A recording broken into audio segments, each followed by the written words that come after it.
She was going to die. 10-year-old Emma Winters dangled from a crumbling ledge, 30 feet above jagged limestone, the wind ripping her terrified screams into the open canyon. Blood streaked her forehead. Her tiny hands clutched the rock with what strength she had left. Her left sneaker was gone, and her voice, raw and cracking, called for someone, anyone, to help. But no one came. Except for a dog. A battered German shepherd, fur streaked with blood and dust, stood at the edge of the cliff, barking. Not once. Not twice. Over and over, until his throat went hoarse. He paced, he howled, then he ran. And that's how it started. The call to 911 came from a jogger near Falcon's Ridge Trail, who heard barking that sounded like a child was being murdered. Within 10 minutes, Sheriff Mitchell Brooks stood beneath the cliff, squinting into the blistering sunlight, and gasped. A little girl, barely visible, hung onto life with one hand, the other wrapped around the waist of the dog now lying beside her, keeping her body from sliding further. That German shepherd had led him there. No leash, no collar. And from the look of it, he'd already been through hell. Jesus, Brooks muttered, yanking a coil of rope from his truck. Hold on, sweetheart, I'm coming up. Falcon's Ridge wasn't just a tourist trail, it was local legend. The limestone cliffs ran a razor edge above the county's old mining country, and every year someone got careless. But this wasn't carelessness. Not with the blood on Emma's face, not with the panic in her eyes, and not with the way that dog, now collapsed beside her, refused to move a single inch away. Emma's tiny voice carried over the wind. He wouldn't let me fall. 10 minutes later, with the help of EMTs and a harness system, they pulled Emma and the dog to safety. She was dehydrated, bruised, scraped raw, but alive. The paramedics asked her questions, but she couldn't stop talking about the dog. He was already there, she said, waiting. Like he knew. Dr. Sarah Collins from Oakage Veterinary pulled into the scene just as the sheriff was loading the dog, unconscious but breathing, into the back of her truck. She was the only vet for 40 miles, and from the looks of things she was going to need every bit of her 20 years of experience.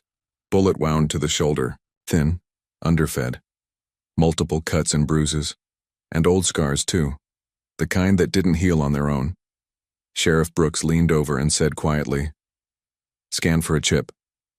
She did. The name that popped up on her tablet made her freeze. Ace. Registered to Tyler Harrison, a boy who vanished 8 years ago. The news hit the sheriff like a freight train. Tyler Harrison had been just 8 years old when he disappeared while walking his brand new puppy. Hundreds had searched the woods for him. Helicopters, K9 units, volunteers. His dog, only a few months old, had been found a day later, alone. But Tyler? Gone without a trace. That puppy had grown up somewhere, alone, in pain. And yet, he had just saved another child. Emma Winters didn't know who Tyler Harrison was. Not yet. What she knew was this: she shouldn't be alive. And the dog she now called Ace had stayed by her side for hours. She told the doctors everything she could, how she'd slipped near the ridge, how she couldn't move, how he'd barked non-stop until someone came. Angela Winters, her mother, was a wreck. Newly divorced and starting over, she thought the sleepy town of Oakage would be the perfect place to rebuild. A quiet rental on the edge of town, trees, space, a clothesline in the backyard. Fresh air. No one had mentioned the disappearances. No one had mentioned the ridge. Later that week, Emma sat curled on the sofa, her left wrist in a splint, a bandage, above her eye. She hadn't stopped asking about Ace. "Can we see him?" she begged. "He saved my life." Dr. Collins agreed to a short visit. "He's still recovering, but I think seeing you will help him." They walked into the back room of the Oakage Animal Clinic, and there he was, lying on a padded mat, IV in his front leg, stitches in his shoulder, but alert. His ears twitched at Emma's voice, and when she crouched down, he lifted his head and pressed it into her lap. Angela watched, her mouth trembling. He remembers her. Dr. Collins nodded. He remembers everything. If you believe animals like Ace are heroes, just like we do, don't forget to hit that subscribe button to join our community at Heroes for Animals. We tell true stories of courage, loyalty, and the incredible bond between humans and animals. Over the next few days, Ace refused to eat unless Emma was there, so the sheriff made a call. If the Harrison family doesn't want him, Brooks said, and Emma wants to care for him, I say we make it happen. Angela hesitated. A dog was a big responsibility, a wounded dog even more so, but she couldn't deny what she saw. Emma had changed. She wasn't just the quiet, watchful girl anymore. There was light in her again. He's going to need space. Patience, a lot of care. I know, Emma said. He may have behavioral issues. I don't care, Angela smiled. Then I guess we've got a dog. That night it rained. Emma lay in bed while Ace paced her room. He whined softly and kept staring at the window. She sat up, rubbed her eyes. What is it, boy? He growled low, moving to the curtain. She joined him. Outside, across the yard, at the edge of the tree line, she saw something. A shape, a figure, standing, watching. Then lightning flashed, and it was gone. Emma turned to Ace. He hadn't stopped growling. She pulled her blanket tighter. We're okay now. You're here. But Ace didn't lie down until dawn. The next morning, Angela sipped her coffee while looking out the kitchen window. She watched Ace limp across the backyard. He stopped at a corner near the old maple tree and began to dig. Slowly, deliberately, like he was remembering something, or trying to find something. Emma, she called, come get your dog before he destroys the yard. But Ace wasn't playing, and Emma knew it. Whatever that dog had seen, whatever he remembered, it hadn't ended with her rescue. It had just begun. The first time Dr. Sarah Collins saw Ace dig, it wasn't during an exam or a checkup. It was a week after the rescue.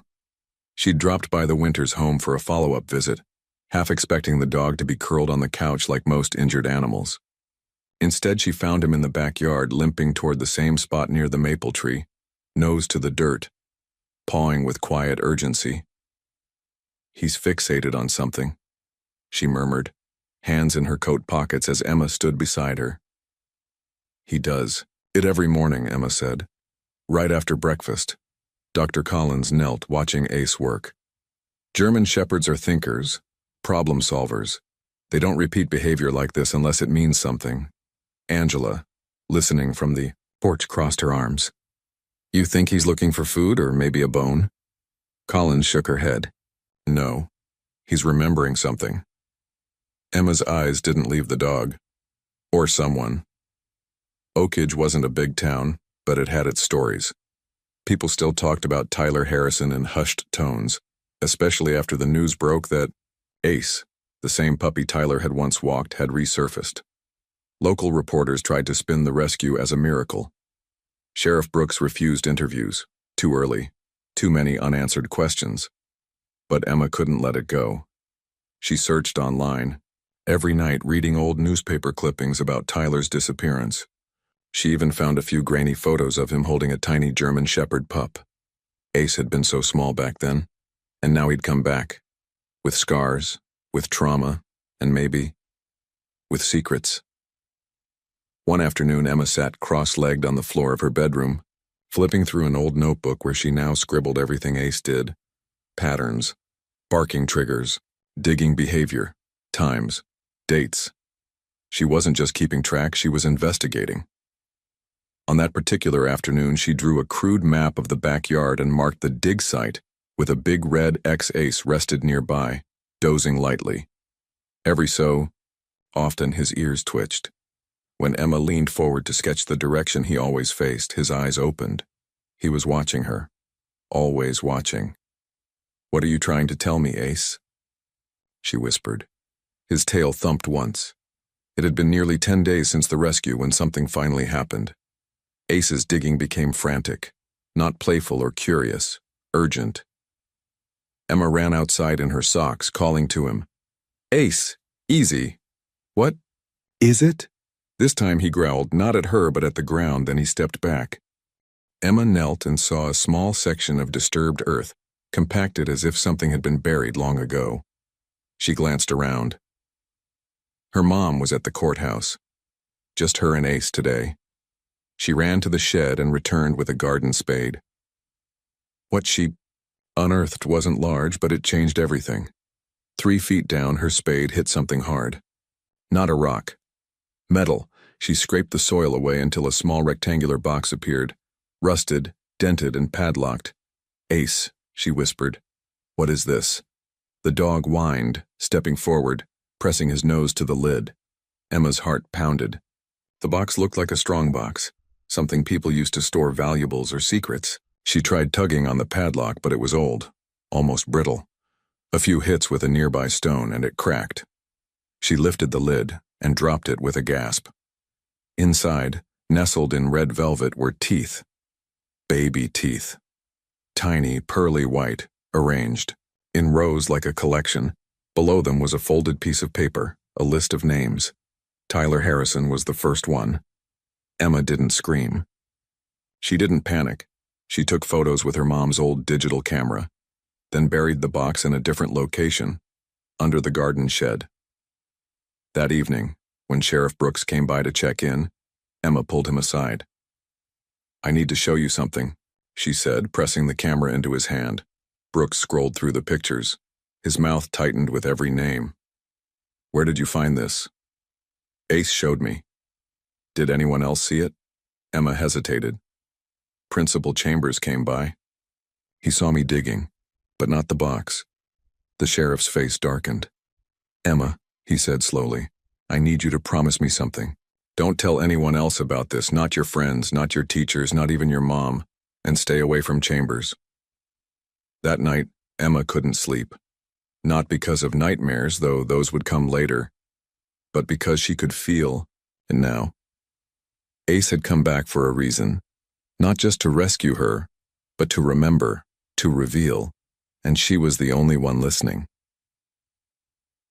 The next morning, a sleek black car parked across the street. Emma spotted it through her window.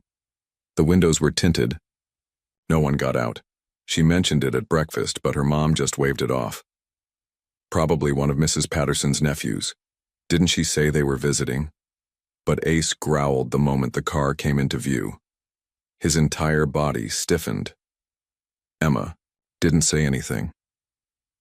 She just pulled out her notebook and wrote, Unfamiliar car, parked across street, 7:12 a.m. Ace alarmed. She underlined it twice. Later that day, they visited the Pattersons for dinner. Emma listened carefully as the elderly couple swapped stories. At one point, Mr. Patterson mentioned the school, Oakage Elementary, and how odd things had started happening after they renovated the East Wing. I told the sheriff back then, he muttered, passing the mashed potatoes. Told him about the tunnels. Harold, Mrs. Patterson sighed. Not this again. No, let him talk, Emma said softly. He turned to her, eyes sharp. You know those cliffs? Back in the Cold War, they built tunnels under the school. Bomb shelters, they called them. Most were sealed, but not all. Some led out under town, connected half the place together. Emma's fork froze halfway to her mouth. You think they're still there? She asked. He nodded once. No, they are. That night, Emma sat by her window, notebook in hand. Ace curled at her feet. She thought about the box, the list of names, the tunnels under the school, and the man her mother trusted, the one who kept, showing up with 2 perfect smiles and summer enrichment flyers, Principal Edward Chambers. The next morning, Ace was restless. More than usual, he paced, whined, scratched at the back door. What is it, boy? Emma asked. He led her toward the garden again, but then pulled sharply toward the street, toward the school. He stopped at the edge of the sidewalk, tail straight, body rigid. He barked once, then twice. Emma stared at Oakage Elementary in the distance. Quiet, innocent. But now, she knew better. Something was there. Ace had known it, all along, and whatever he'd buried, whatever he'd waited years to find, wasn't the only secret left in this town. The next morning, Emma made her choice. Her mom would be gone all day, court depositions and client meetings, the usual. That left Emma alone until around 5 p.m., aside from Mrs. Patterson popping by at noon with leftover cornbread and curiosity. The old woman had good intentions, but Emma needed space. She needed answers. The box Ace had uncovered, now reburied under the garden shed, haunted her thoughts. 23 baby teeth, a list of names, all matching the missing posters she'd stared at on the sheriff's office bulletin board for years.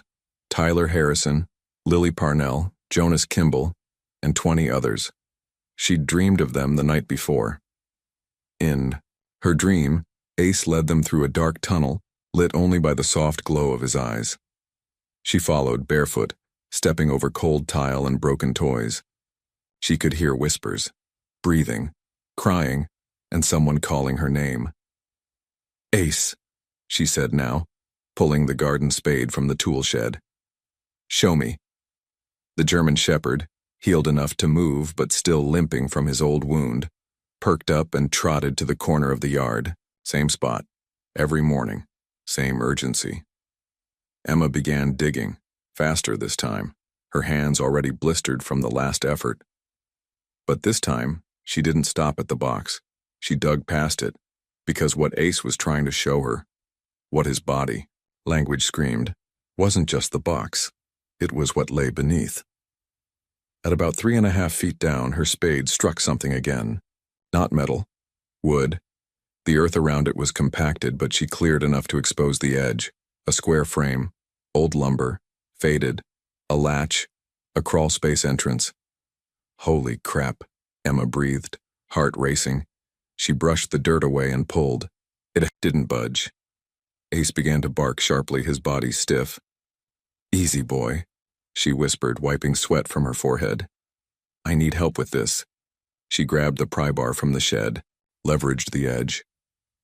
The door gave way with a groan, releasing a rush of cool, stale air. Darkness below. She should have called the sheriff. She should have waited. But something deeper than fear pushed her. Not recklessness, not defiance. Instinct. She clicked on her flashlight, the one from her nightstand, and lowered herself through the narrow hole 1 foot at a time. Ace whined above, pacing. She turned and shushed him. "I'll be okay," she whispered. "Stay here, guard me." But Ace didn't listen. With a grunt, he followed her down, squeezing through the opening and landing beside her with a soft thump. Together, they entered the tunnel. The air smelled of mildew, rust, and something faintly chemical. The floor was damp and uneven, the walls lined with concrete and old piping.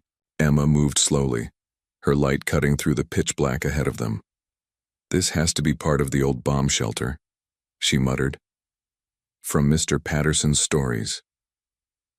Ace walked ahead, ears perked, alert. Every few feet, Emma marked the wall with a piece of chalk she'd pocketed from her desk. Just in case she had to run. The tunnel forked. Ace sniffed the air and led left. Emma followed. The walls here bore marks, scratches, faint, frantic, child-sized. She stopped and touched one. 5 parallel lines etched into concrete. Shiver ran through her body. 10 minutes in, they reached a metal door. Big. Industrial. A keypad next to it, dark and quiet.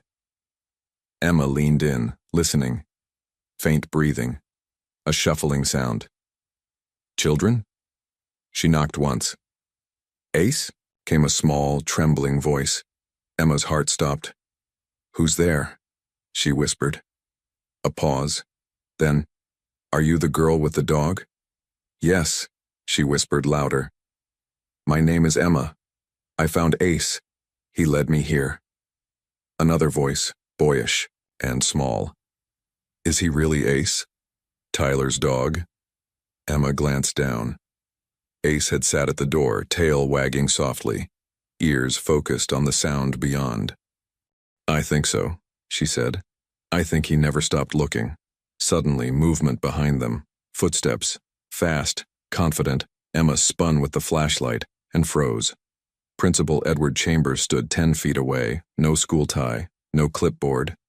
Just jeans and a plain button-down, sleeves rolled up, and a pistol in his hand. Well, well, he said softly. Curious little Emma. You never did like rules, did you? Ace, get behind me, she whispered. The dog didn't move. His ears flattened and a low growl rose from his throat. Chambers didn't flinch. Smart dog. Brave. But ultimately, predictable. He pointed the gun.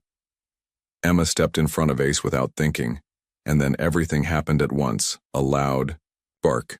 A gunshot. Searing pain. Ace yelped and dropped. Emma screamed.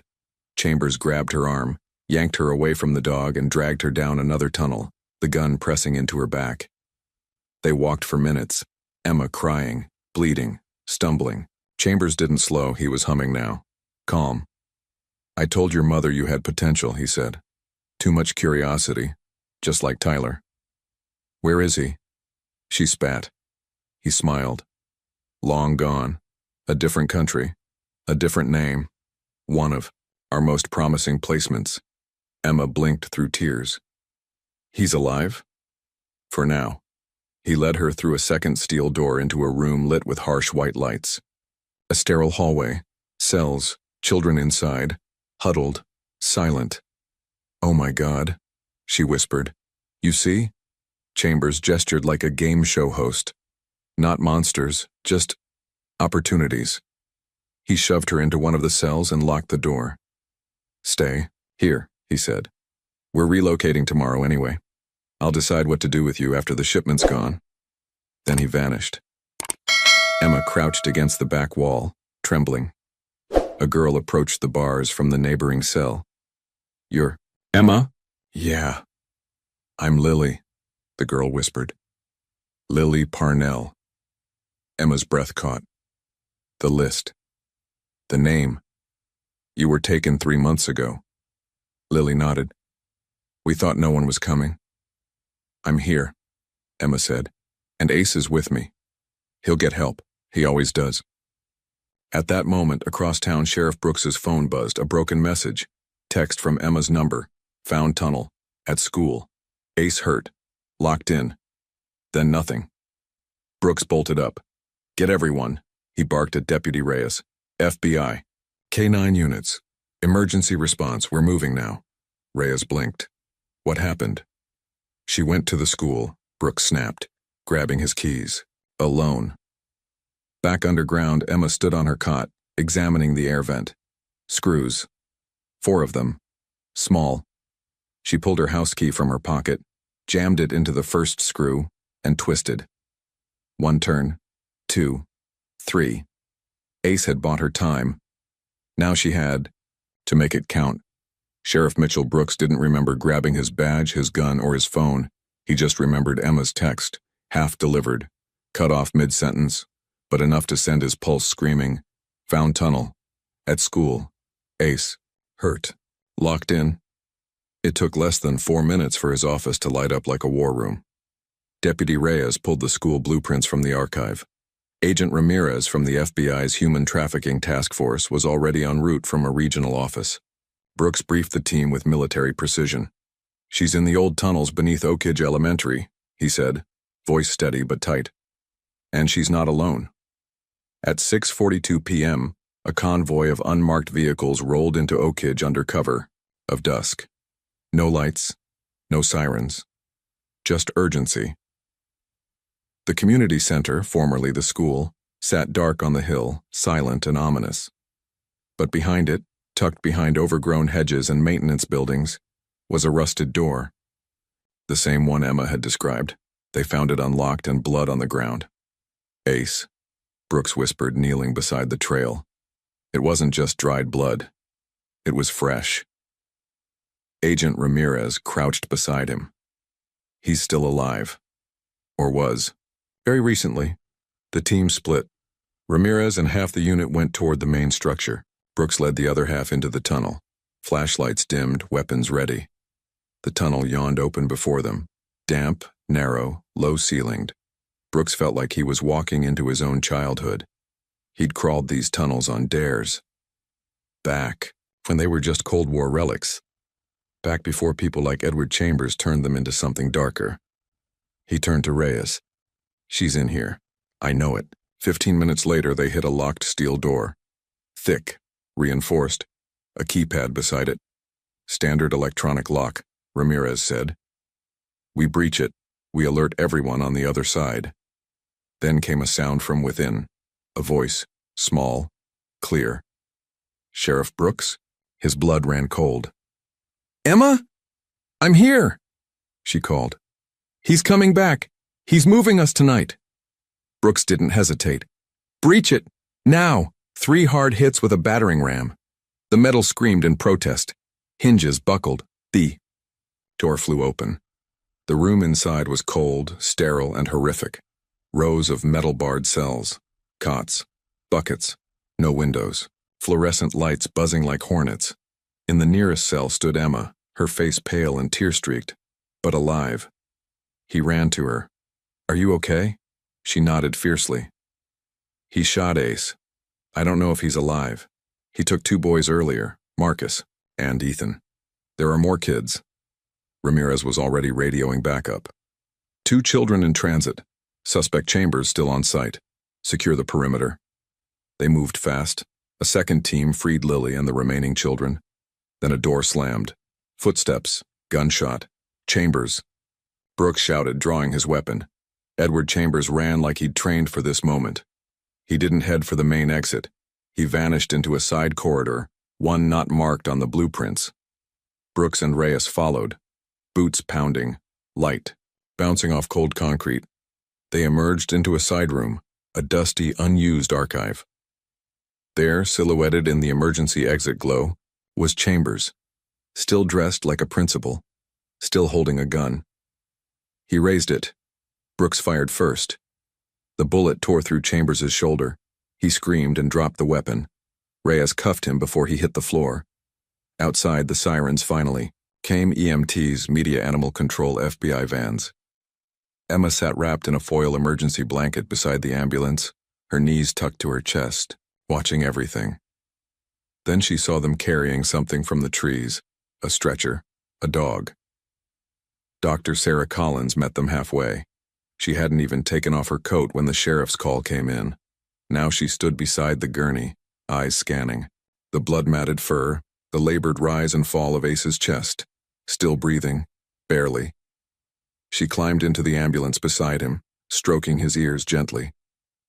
"Hang on, Ace, you've come too far." The paramedic glanced at her. "He's your dog?" She looked down at the unconscious shepherd. "He belongs to a girl, and a boy, and a town that didn't listen soon enough." Back inside the underground facility, FBI agents processed evidence. They found maps, routes, a logbook with names and buyer codes. The horror was larger than anyone had guessed. Not just Oakridge, not just one school, a network, international, systematic, profitable. One agent found a file marked Subject 1A.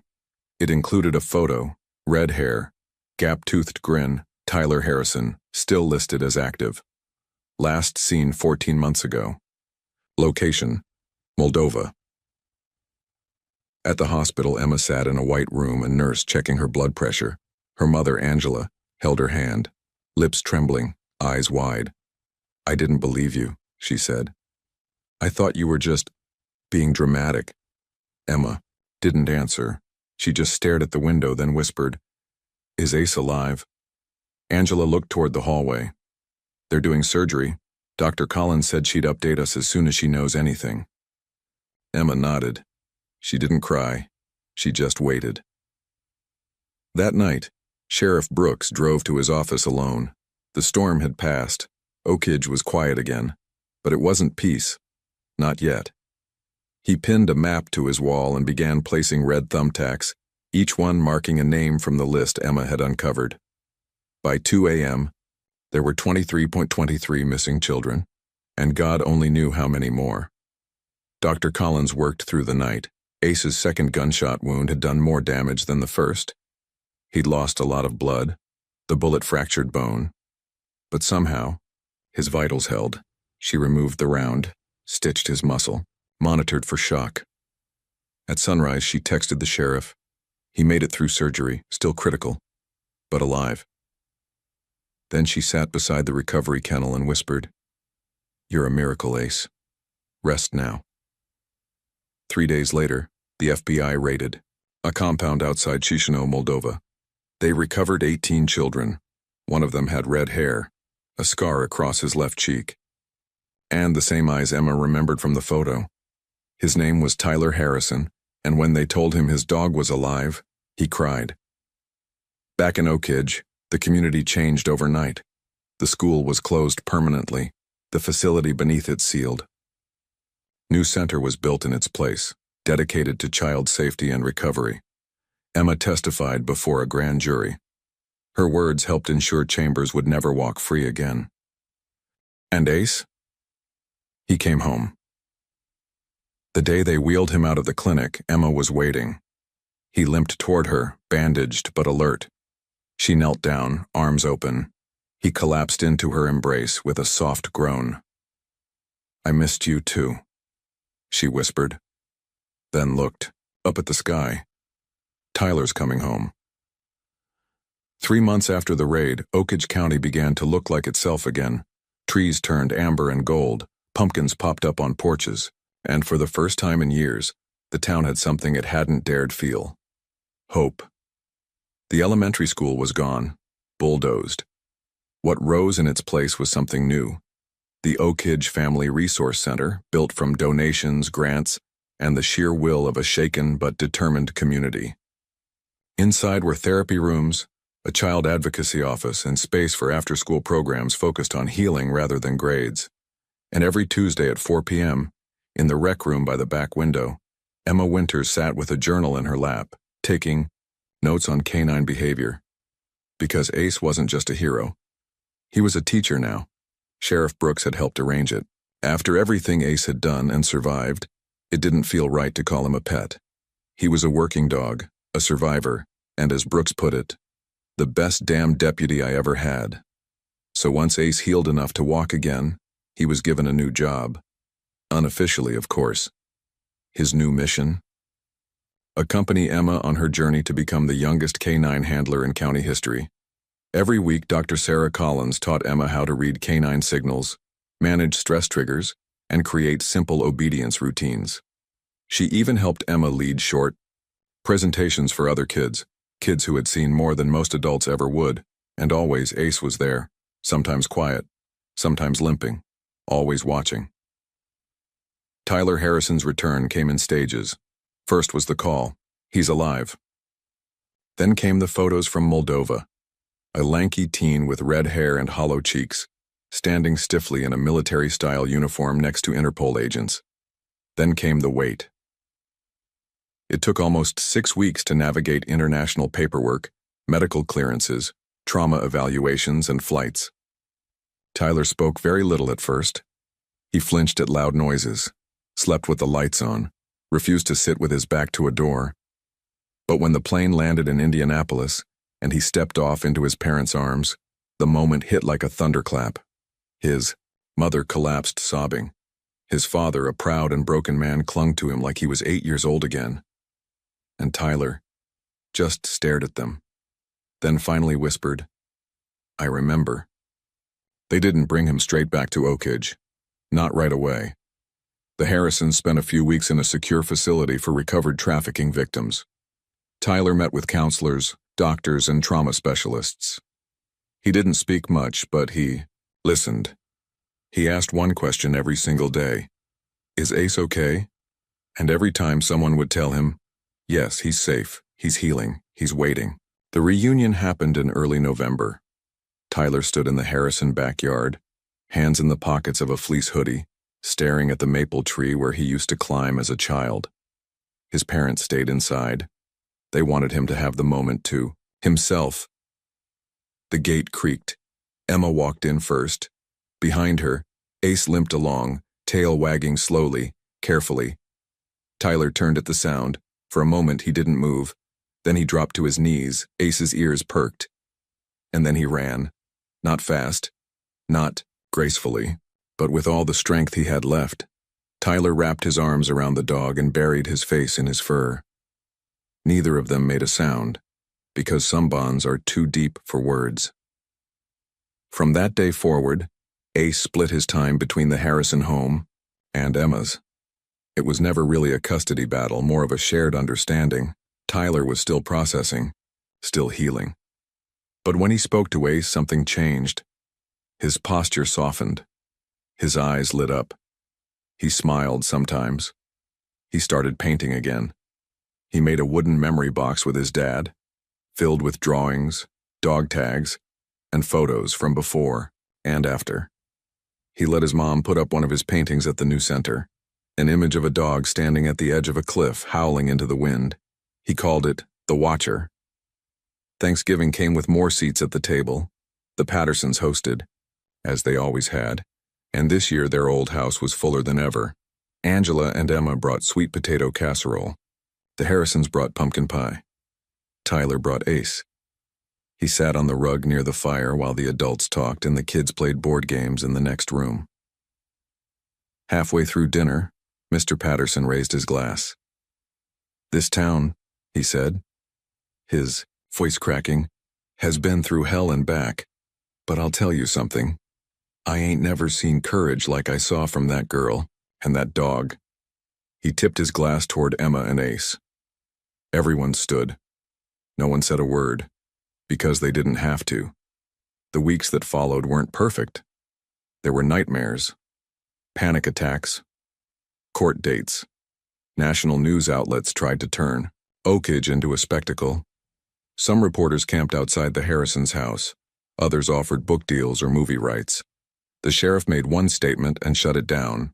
These are survivors, not entertainment. The FBI continued to unravel the network Chambers had been a part of. Dozens of arrests followed. Over 40 children were rescued from similar operations in the months that came after. But no town in America forgot the name Oakage, nor the dog who never gave up. In early December, Tyler walked into the Oakage Family Resource Center alone. He found Emma in the side yard, working with Ace on an obstacle course the sheriff had built using donated tires and wooden ramps.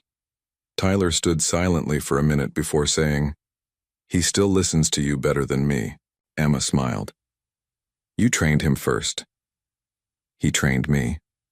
They stood in silence for a moment, watching Ace trot over the course with his familiar limp. Then Tyler said, "You saved me, you know." Emma looked at him. "No," she said. "He did." He shook his head. "He never stopped looking, but you were the one who listened." Emma didn't answer. She just reached out and took his hand. Christmas came quietly. Just lights, music, no big parties. Tyler got a leather sketchbook and new pencils. Emma got a framed certificate from Sheriff Brooks naming her honorary K-9 Junior Handler of the Year. Ace got a new vest with his name embroidered in gold letters. They spent Christmas Eve watching movies on the couch, Ace curled between them like a living blanket. And for the first time in 8 years, Oakage slept peacefully. Winter in Oakage was quieter than most places. The snow came soft and slow, blanketing everything in white. Streetlights flickered to life before 5, smoke curled up from chimneys, and if you stood still long enough you could hear the hum of the town breathing, calmer, steadier than it had been in years. But some sounds never stopped, like the rhythm of paws across frost-covered grass, or the creak of a wooden gate as it opened to let in a girl and her dog. Emma Winters stood in the Harrison backyard, bundled in a flannel jacket, scarf tight around her neck. Beside her, Ace limped slightly, but his tail wagged with ease. The old German shepherd had been through more than most people could survive. 2 gunshot wounds, surgery, months of rehabilitation, and still he walked like he had somewhere to be. He always did, especially now because Tyler was home. The boy who had disappeared as a child and returned as a teenager was different now. Taller, quieter, more guarded. But the heart of him, That unspoken kindness, that spark, was still there. And every time he looked at Ace, you could see it shine. Tyler had begun working with Sheriff Brooks once a week, organizing old case files and helping digitize records for the FBI's new Missing Minors Task Force. It wasn't a big job, but it gave him purpose, control, a sense of justice. Emma sometimes joined him after school. The three of them, Tyler, Emma, and Ace, were rarely apart. They had lived through a story few people could understand, but they understood each other. The town had changed in ways both small and profound. New security cameras lined the rebuilt school. Teachers received training in spotting signs of abuse or trafficking. Sheriff Brooks gave monthly talks at community centers, educating families about child safety. Anonymous tip boxes were placed in churches, libraries, and coffee shops across the county, and people started paying attention to who was watching their kids, to who came and went, to who asked too many questions, or not enough. The scars left by Edward Chambers hadn't disappeared, but the town had stopped pretending they weren't there. One afternoon in January, Emma stood in front of her class and gave a presentation titled, "How a Dog Saved My Life," and helped catch a monster. She showed them pictures of Ace from the night of the rescue, his tactical vest from the sheriff's office, and the framed commendation that now hung in the community center's main hallway. Some kids cried. Some just stared. But every single one of them raised their hands when Emma asked, "Do you think animals can feel what we feel?" The answer was clear in their eyes. They already knew. Dr. Sarah Collins had started collecting stories, not just about Ace, but about other animals who'd acted out of instinct, loyalty, or something deeper. She called the project Silent Guardians, and she hoped to turn it into a traveling exhibit someday. She asked Emma if she wanted to write the first chapter. Emma said yes. She started with this sentence: "Ace didn't speak my language. He didn't need to. He remembered everything I was never told." Tyler's therapy continued, but it began to shift. Less about surviving, and more about rebuilding, about moving forward. He started sketching again, portraits this time, not just of Ace, but of the kids he'd met in Moldova, of faces he remembered from the cells. Some had been rescued, some hadn't. But drawing them helped him hold on to their names, their dignity. He didn't want to forget. He made one drawing of Emma, too. She didn't know until he handed it to her, wrapped in brown paper, no note. It was of her kneeling beside Ace, hand on his back, both of them looking toward a distant light. By spring, the case against Chambers went to trial. Federal prosecutors didn't hold back. With 23 victims confirmed and more still being identified, the courtroom overflowed with media, law enforcement, and victims' families. Emma testified via video. Tyler chose not to. "I said everything I needed to," he told the sheriff. Ace said the rest. Chambers never showed remorse. He sat stiff in his chair, expression blank. But when the jury returned their verdict, guilty on every count, Emma felt something shift. It wasn't relief. Not exactly. It was the weight of justice. Heavy, necessary, real. That night, the town gathered for a candlelight vigil at the park. Each flame represented a child. Some rescued, some lost, all remembered. When it was over, Emma and Tyler walked home together. Ace trotted behind them, slowing only to sniff the edge of the sidewalk where wildflowers had begun to bloom again. The wind was gentle. The stars were bright. Emma looked up and whispered, "Do you think he knew this would happen?" Tyler glanced. Over. "Who?" "Ace," she said. "Do you think, from the start, he knew what he had to do?" Tyler didn't answer right away. Then he said, "I don't know if he knew, but he never stopped trying." In April, Ace turned 10. Dr. Collins threw a small party at the clinic. Peanut butter dog cupcakes, a string of balloons, and a bone-shaped cake that said, "Forever our hero." Emma laughed when he barked at the candles. Tyler even smiled for a group photo. The sheriff gave him a custom collar that read, K9 Ace, Service, Loyalty, Legacy. He wore it proudly. One Saturday morning, Emma woke to find Ace sitting at her door. He didn't bark. He didn't wag. He just stared at her. Something in his eyes told her today was different. She called Tyler. An hour later, they stood at the edge of Falcon's Ridge, the same spot where it all began. Ace stepped forward, nose to the wind, ears twitching. He sat and stared into the valley. Not scared, not alert, just still, like he'd been carrying a memory for years. And now, finally, he could let it go. He passed away peacefully a few weeks later, in his sleep, at the Harrison home, curled in his bed by the fireplace, between the two people who owed him everything. They buried him in the backyard. Beneath the maple tree, Tyler carved a marker from cedar. Emma painted the letters. It read, Ace 200X. 2025, he remembered what we forgot. He saved what we nearly lost. Good boy, forever. Sometimes in the early morning, Emma still walks the trail along the ridge. She talks to Ace, like he's beside her. She tells him about her classes, her new puppy, her goal of becoming a real canine handler someday. She asks if he remembers. Of course he does. Thank you for staying with us through this incredible true story. From a quiet town with too many secrets, to a dog who refused to forget, to a girl brave enough to listen, and a boy who came home. We hope their journey moved you as deeply as it moved us. Now we'd love to hear from you. What do you think animals know that we so often miss? Have you ever experienced a bond so strong it defied logic? Let us know in the comments. And if you believe animals like Ace are more than just pets, if you believe they're heroes, make sure to like, subscribe, and join our family here at Heroes for Animals, because stories like this remind us sometimes the greatest heroes never say a word. They just remember and protect until the very end.